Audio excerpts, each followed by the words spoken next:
Kamusta mga kaibigan?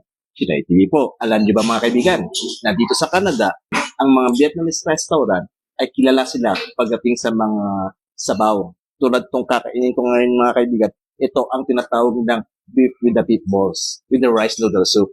Ito ay may kasama na rin siyang basil leaves, bean sprout or togi, then lime. Ayan.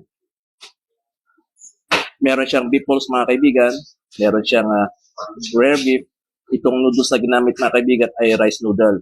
Meron siyang red onions, green onions, and cilantro. Ito pala yung bean sprout, yung basil leaves. Tayo basil leaves yan mga kaibigan, ilalagay ko dito. Tapos lime.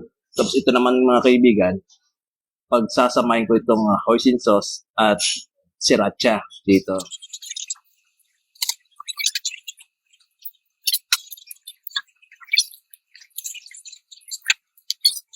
Lalo na mga kaibigan, pagpatok ng winter times dito sa Canada, patok ang mga sabaw dito sa Canada. Ayan. Lalo ng mga Vietnamese restaurant, ayan, Japanese restaurant, ayan. So yun mga kaibigan, simut sa sarap. So yun lang mga kaibigan. Maraming salamat. Magkita ulit sa susunod. Paalam.